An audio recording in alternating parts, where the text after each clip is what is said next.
Hello my beautiful people, and welcome back to my channel. If you are new around here, hi, hello, welcome. My name is Sarah.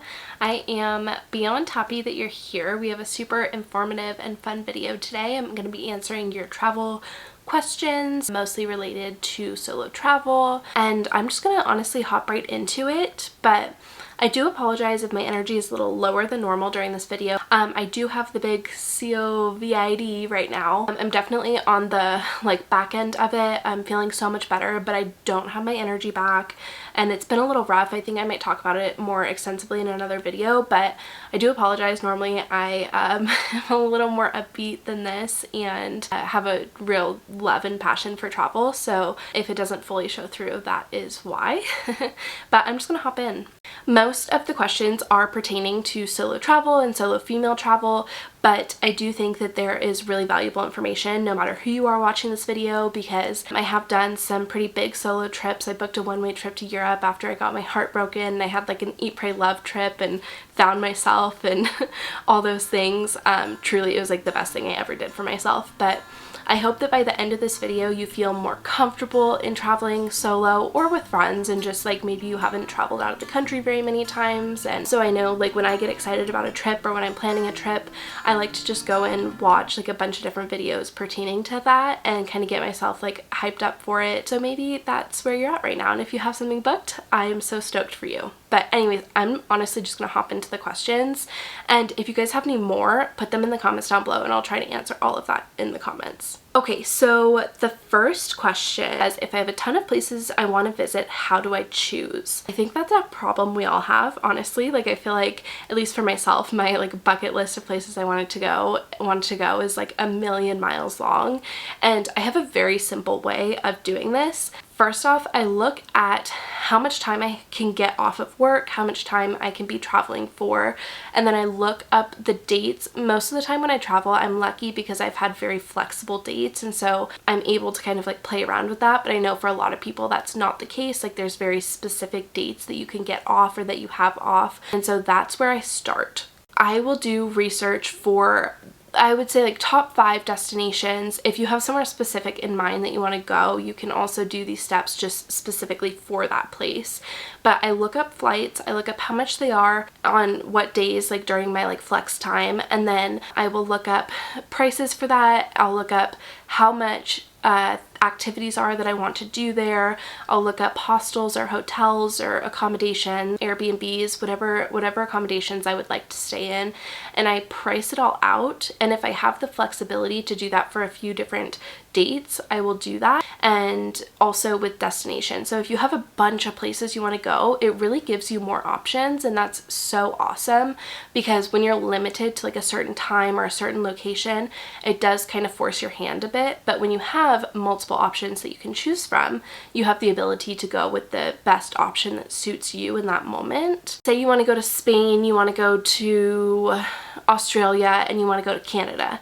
When you look up, depending on where you are in the world, look up flights during the time that you can get off for all those places. Look up what attractions are open during that time, busy season, low season, all that. It all plays a part in it. And so honestly, like, planning is your best friend when it comes to trips and travel. And the way I like to travel, which was one of the questions later on, is I don't book a lot of things ahead of time. I'll book like first and last night near the airports or wherever I'm staying, any really popular hostels. If I am doing a certain activity at a certain time that I'm 100% sure about, I'll book that. But other than that, I like to leave my schedule open, but I like to know all of my options.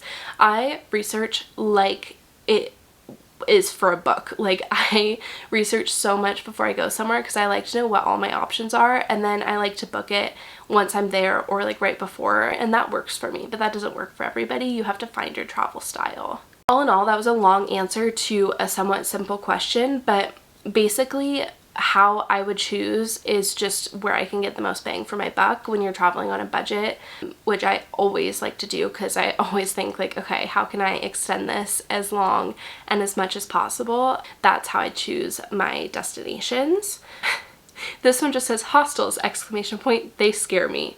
not a question, but totally valid, and I have a lot to say about hostels. I love them. I'm a huge fan. I've stayed in quite a few at this point, and I love, love, love them. I do also understand the trepidation or fear that can come with hostels, especially if you've never stayed in one and your reference to hostels is what they were 20 to 30 years ago, because I think they used to be scary places. Also, I'm just realizing that you can see my suitcase in the back, so please ignore that, because I actually am in Montana right now, so I haven't fully unpacked because I have been sick as a freaking dog. So just ignore that, focus on my sick face instead. But back to hostels, they have saved me. Like with travel, it allows me to travel longer, further, all those things, because you're not spending a boatload of money on accommodations, which I know that's like what some people like to spend their money on, and that's incredible, like do you. However, that is not how I like to spend my money. I would rather spend my money on activities and experiences than where I am putting my head at night, because I've found that accommodations for me are typically just like somewhere that I'm like crashing at night. But with that being said, Hostel World, I'll link it below. Hostel World is my best friend. Like, it gives you so much information, so many reviews, so many photos, all the things that there's like not really, I don't find there to be a reason to be scared of hostels, because you have so many different reviews, so many different options. The ratings I find to be very accurate. You know, you can look at the photos, and worst comes to worst, if you get to a hostel and you say, hey, this is not like the photos, this is not what I thought, you can leave, and 9 times out of 10 there will be another place that you can stay that night at another hostel. A lot of places have walk-ins and availability. I mean, it might be a tiny bit different if you're going at like peak season to a very popular location. Then I would have like, you know, a little bit more caution when doing that, but for the most part, like, you will always be able to find a place to stay for, I would say, relatively cheap. And I also find that the reviews on Hostel World are extremely accurate. So if it's saying like it's a superb hostel and it's like a 9.1 rating, they're rating friendliness, cleanliness, location, like so many different things. And I find that most of the time that is very accurate. There has been only one hostel I can think of that I showed up and I was like, this is a little iffy. And it wasn't like, obviously, like as a solo female traveler, most of the time safety is my first concern, and there hasn't been a hostel where I've gone to and felt unsafe.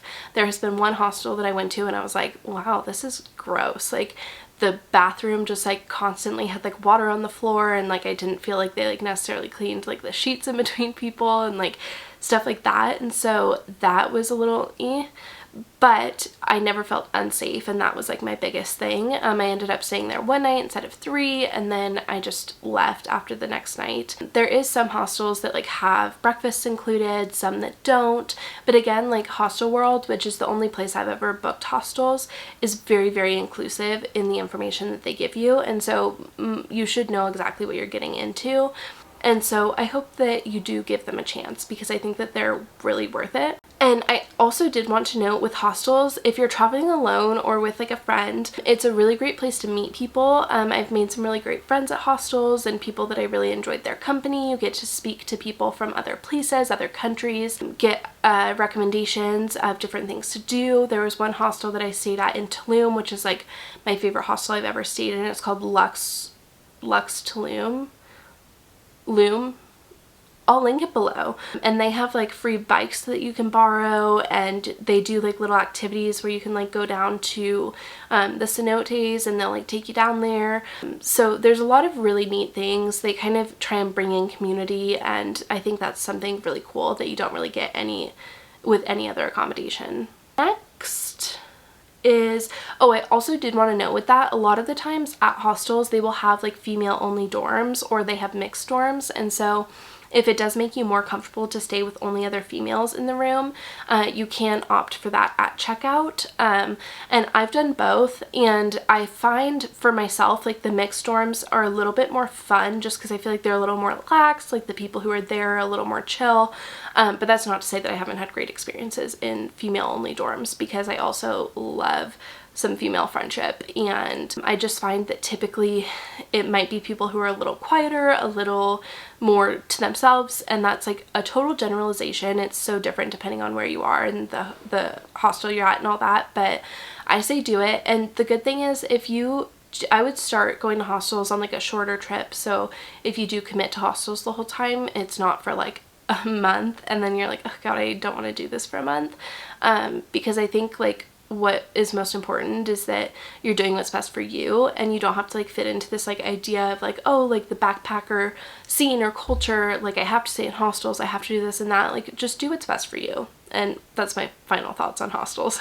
So next question is, how easy is it to get around in a country where you don't speak the language? And this I have mixed thoughts on. I personally have gone to multiple countries where I don't speak the language. You know, places like Mexico, pretty much everyone speaks English. So although I don't speak Spanish, I don't speak any other language, unfortunately, which breaks my heart. But everyone speaks English there. You know, the bigger cities in countries that are often traveled and visited by tourists, I don't think that it's necessarily an issue. I think it's when you get into the smaller towns and smaller places where they don't have English menus or options. And, you know, you can use Google Translate, you can bring a translation book, but I do caution you with that just because, like, there's nothing that makes you look like more of a tourist than pulling out a translation book. But Google Translate has helped me multiple times in a stitch, and I think that that's like very helpful. It's not 100% accurate and it might like have funky translations, but it does help you get by. And also I found that other travelers and other people typically speak English and are willing to help. And you know, if you're like at a train station or at a bus station, like you can, you know, Google Translate something or try and find someone else that can help, and people try and work with you, you know. I think that the more that I've traveled, the more I've found that like people are good, you know, if you give them the chance generally. And so I haven't found it to be too much of a problem. I know like when I first got to Spain, there was a situation where like I couldn't figure out which station I was supposed to be at for the train, and there was a very nice French couple who helped me find the train, and they spoke English and we like laughed about it, and I was like, oh my gosh, embarrassing. But you know, everyone's kind of in that same situation if they're travelers. If you do need to stop and ask someone for directions, I like to try and kind of find like a couple or a family, especially if I'm traveling by myself, just because I do feel a little bit more secure and safe walking up to them and saying, hey, you know, I need help, which is just a personal comfort thing for me, but you have to find what works for you. This one says, how do you feel safe in a hotel room alone? So I have spent multiple nights in hotel rooms by myself, and I think that there's a few different things to do here to make yourself feel more comfortable. You know, first and foremost, I think just don't make it obvious to people that you are there by yourself. You know, if someone says, oh, are you traveling alone? You can always say, oh, my boyfriend's meeting me here, oh, my friend's meeting me, or oh, I'm meeting my family, so that it doesn't put a target on you. And, you know, like I said, people are typically good, but you don't want to give them, you know, I think a lot of people can be opportunists, and when they see a female, especially traveling alone, it does lead to opportunity sometimes, and you don't want to stick out. So I think that it's important to blend in, A.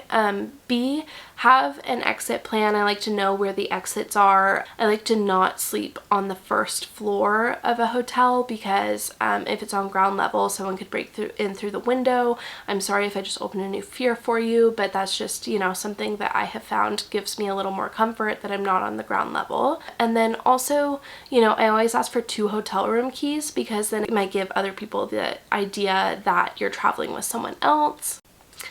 Another thing that I have found is, you know, there's been a couple of times where I've been at hotels and they'll say my hotel room at the lobby when I'm checking in, they'll say my hotel room number out loud, and I have actually asked for my room to be changed and politely, very politely, just asked for them to not say my room number aloud because I don't want other people to know what room number is mine. Just, you know, be as safe as possible and just be prepared and have a strategy and do the things that make you comfortable. Of course, like lock your doors, always know what the emergency number is in the country that you're at because it's not 911 everywhere. So just know that emergency number and make sure that people always know where you are. Share your location with friends or family family. Okay, so this next question, and I think the question I'm going to end on, is how do you afford it? And I will tell you what I tell all of my friends and family that ask: priorities. I am a single woman in my 20s. I don't have kids. I don't have a boyfriend.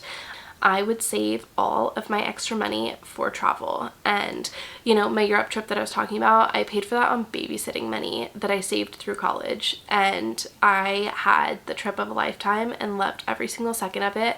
But I prioritized. Like, I didn't go out every night with my friends. If I did go out, I would like drink before we went out so I didn't have to spend $12 on a cocktail. And there is some sacrifices that, like, unless you have a freaking awesome job where you have the time off, the money that you're making to be able to like travel without budgeting, like that's not a reality for most people. And I definitely like work very hard to be able to like go the places I go and do the things that I do, and I imagine that that's the case for most of you. And so it comes down to prioritizing and kind of missing out on other things so that you can have the experiences elsewhere. And that's just what I choose to prioritize, and you have to figure out what's important to you.